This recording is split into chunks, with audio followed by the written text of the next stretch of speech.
Bismillahirrahmanirrahim. Assalamualaikum warahmatullahi wabarakatuh. Saudara seiman, berjumpa lagi di channel 1HD. Semoga kita selalu dalam lindungan Allah Subhanahu wa taala. Pada kesempatan kali ini, kita akan membahas karamah Syekh Abdul Qadir Al-Jailani mengalahkan perompak dari jauh. Pada 3 hari bulan Safar, kami berada di sisi Syekh Abdul Qadir Al-Jailani pada waktu itu. Al-Syekh sedang mengambil wuduk dan memakai sepasang terompah. Setelah selesai menunaikan solat 2 rakaat, dia telah bertepik dengan tiba-tiba dan telah melemparkan salah satu dari terompah-terompah itu dengan sekuat tenaga sampai tak nampak lagi oleh mata.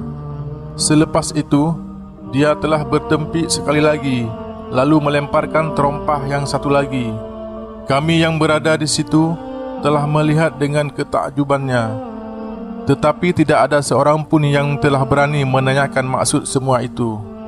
23 hari kemudian, sebuah kafilah telah datang untuk menziarahi Syekh Abdul Qadir Al-Jailani. Mereka, yakni para anggota kafilah itu, telah membawa hadiah-hadiah untuknya, termasuk baju, emas dan perak. Dan yang anehnya, termasuk juga sepasang terompah. Apabila kita amati, kami lihat terompah-terompah itu adalah terompah-terompah yang pernah dipakai oleh Syekh Abdul Qadir Al-Jailani pada satu masa dahulu. Kami pun bertanya kepada ahli-ahli kafilah itu, dari manakah datangnya sepasang terompah itu? Inilah cerita mereka. Pada 3 hari bulan Safar yang lalu, ketika kami sedang di dalam satu perjalanan, kami telah diserang oleh satu kumpulan perompak. Mereka telah merampas semua barang-barang kami dan telah membawa barang-barang yang mereka rampas itu ke satu lembah untuk dibagi-bagikan di antara mereka. Kami pun berbincang sesama sendiri dan telah mencapai satu keputusan. Kami lalu menyeru Syekh Abdul Qadir Al-Jailani agar menolong kami. Kami juga telah bernazar apabila kami sudah selamat, kami akan memberinya beberapa hadiah.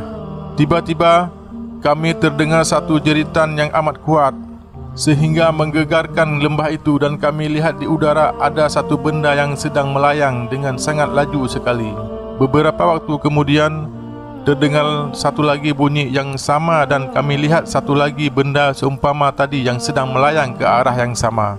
Selepas itu, kami telah melihat perompak-perompak itu berlari lintang pukang dari tempat mereka sedang membagi-bagikan harta rampasan itu, dan telah meminta kami mengambil balik harta kami karena mereka telah ditimpa satu kecelakaan. Kami pun pergi ke tempat itu. Kami lihat kedua orang pemimpin perompak itu telah mati.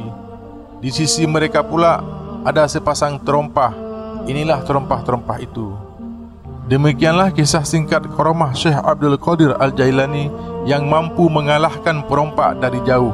Semoga bermanfaat bagi kita semua. Amin ya rabbal alamin. Wallahu a'lam bissawab. Wassalamualaikum warahmatullahi wabarakatuh.